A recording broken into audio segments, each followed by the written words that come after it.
light over there, Aaron? Are you trying to take it all in? Is there no blinds for the next few days as you go into your darkness retreat here in a few days? Listen, I'm not in my darkness retreat yet. What? Oh, yesterday. What? Nope. This thing has been planned for about 4 months, and it was always the same date, always the end of this week. Oh. So anybody with knowledge to the opposite of that, it's fake news. Whoa. So let me just reiterate one more time. Suck it, Rap. There's an inner circle, right? And in my inner circle, nobody talks to Ian Rappaport, to Adam Schefter, What? or to any of those people. Okay? So if you're one of those people who's talking to those people, it's a great reminder for you, you're not in the inner circle. Oh! Damn. That was hanging on somebody there. Yeah. And if anybody else is out there saying stuff, or if they're just making it up, which is also, those are both likely, just stop with the fake news. Okay. So I speak for myself. Yep. And I will continue to do that. I'm not upset about it. Like, it's the classic media, trying to be first, not trying to be right. And the problem is there's a slippery slope. So let me just remind everybody out there listening. When somebody says something, whether it's Ian Rappaport, Right. or Adam Schefter, Right. okay, Joe Biden, All right. Donald Trump, Yeah. All right. What? Anthony Fauci, Oh, What? Okay, here we go. Joe Rogan, What? Doc. myself, anybody, What? question it. If it's legitimate, it can stand up to questioning. So question things and then think about them and contemplate them in your own time and try and figure out what seems most likely to be true based on your own intuition and feel and conglomeration of fact. But no one in my inner circle talks to those people. I don't talk to those people. I don't have their numbers. I've never met them. And listen, I'm doing a darkness retreat later this week. I'm excited about it. I didn't realize how much it would take off. Big. But Let me can I wrap everything you just said up there? Just real quickly, please. Because it matters. Whenever you talk about questions, I think on Friday we said Aaron Rodgers Tuesday is going to happen. So everybody that watches our show heard us say it, and I'm not saying we're in the inner circle, but like you said that to us that we're going to do it. So like I think there was a lot of people that were questioning it immediately, but a lot of those people potentially don't watch our show. So then whenever Rappaport reports it on it, and by the way, we put him through a series of questioning. AJ, didn't we? Oh, yeah, he knows, but he was standing by his source, so I knew this might be tough. Well, and shout out to his source who's not in the inner circle. Nope. That's a fucking tough Tuesday, whoever that person was. They thought they were in there. But when Ian Rappaport reports, been out, didn't fucking know, get out. But whenever you're talking about it being reported on the league's network, on Super Bowl Sunday with all eyes on it, now you got like Jets fans' expectations, okay, this guy's answer's coming on Thursday or whatever, and then automatically there's expectations on you whenever it was a misreporting of a date that something was supposed to happen. So it seems so petty in theory. There's people that'll be like, Aaron's not happy that it was misrepresented. Well, that's because it became misexpectations from people about an answer on things, and it was being reported by the league, so it's like a super legit thing. So you become heel almost by doing what you were already planning to do for the last 4 months in that moment. Just to wrap that all up, I think that's why, for people that don't understand why you're a little bit passionate about that, like that's a real thing that was taking place on the internet. I saw it yesterday because Ian Rappaport said, and Ian Rappaport's a good friend of ours. We like Ian. Ian's this big. He's awesome. Good guy. He's good. He's been good for us. Now, he's done a lot of shit. I assume breaking news in your life. You have your own relationship with him. We like him. But whenever we said to him, are you sure he's going to be on Aaron Rodgers Tuesday? Well, maybe he delayed it. So then I saw Jets fans going, I don't want this fucking, oh no. Not My the pickleball ace. racket just fell on the ground there. Sorry about that. Anyways, so whenever it's like delayed, you got some people saying, I'm sick of dealing with this guy. Now I got to deal with a delayed this. Like it just all adds into. And listen, that's my problem with the whole thing.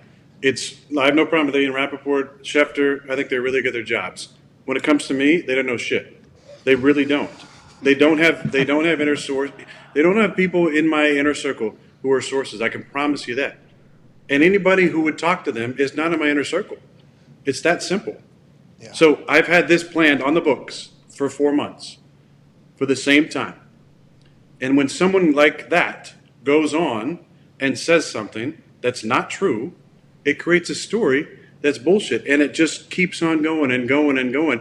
And then it's like I'm trying to insert myself into this conversation. No, what did I say? And you and I talked, Pat, like we did the show last week. I said, it's, after the Super Bowl, I'm going to go on my darkness retreat, and then I'm probably going to have a better sense about where I'm at in my life. I didn't say I'm going to my darkness retreat just to figure out if I'm going to play next year or retire, right? So then that narrative got out there. So how many fucking narratives can come from one show where they didn't even actually listen to what I said or the intent or the tone? And again, nothing against Rappaport, but he doesn't have anybody who knows legitimately what's going on in my life. Well, we apologize. So say something. We apologize. Him to say something Monday through Thursday I was supposed to be in there. That was never the plan. It hasn't been the plan for 4 months. So don't make shit up, okay? Like, I don't have your number. You're not going to have my number. You do a great job, but not when it comes to my life, so stop talking about me. All right. I'm happy we're past it. Okay. We hate that we are a part of this negative vibe potentially coming into your life. There's no negative vibe. It's Valentine's Day. It's all love. Hey. And also the darkness retreat, too. Go ahead, AJ. We're correcting a flaw in the system that is, let's be first instead of be right. When it comes to me, the majority of these people have not been right. They've tried to be first. So you paint a picture of a person a certain way, and it's I hate to have to do this over and over and over again to correct things. But when they say things like somebody at Athletes First said this about where he's going, not true. I just talked to Dave for the first time last week. Somebody, my source says he's going to darkness Monday through Thursday, not true. I'm sitting here today. It's Tuesday. Like, come on. Pretty light. Just stop with the reporting on me because you don't have the right sources and you don't have the truth. Okay. AJ, go ahead, pal. I know you've said on here you don't really mind, I guess, being looked at as a villain. And if people say mock or roll their eyes at certain things you do, like the darkness retreat, talking with the plant medicine and Mother God or whatever how you phrased it, does that make you almost double down? Does that make you stronger in your convictions? Almost double down? Just say, all right, you think I'm going 4 days? I'm going 8 now, buddy. No, not really. I have a lot of love and empathy for all people. I'm fascinated by humanity and curious about a lot of individuals and what they're into and how they see the world. There was a time where I was judgmental of plant medicine and things like a darkness retreat or therapy or all these different things that kind of the conditioning that I grew up with made me see the world. So totally understand any of those thoughts. But ultimately, those are projections, and those have way more to do with the people making those statements than me. So it doesn't stick to me. It doesn't bother me. It just gives me more love and I think empathy for those people. I think we all could use a dose of turn our phone off once in a while and unplugging from society. Some people don't want to do a few days and nights in darkness. That's fine. But to just out and out judge it like you have any understanding of it, not exactly the way for us to come together as a society and connect better as people who come from all different walks of life and backgrounds and parts of the country and parts of the world. And we're all just trying to do our best on our journey. For me, this is the things that work for me. I've done many similar things to this. I haven't done this specific darkness retreat, but I've done many meditation retreats and yoga retreats and things that have stimulated my mind and helped me get in a better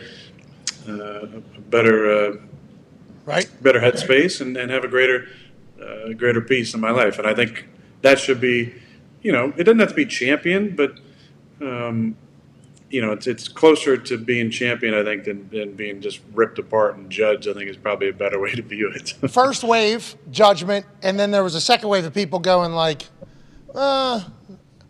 should we be judging this guy on how he wants to find his own happiness? Life is hard enough for everybody. I mean, I know he has a lot of money, but I feel like there was a lot of support in the second wave of people that maybe don't have, the courage to do a darkness retreat.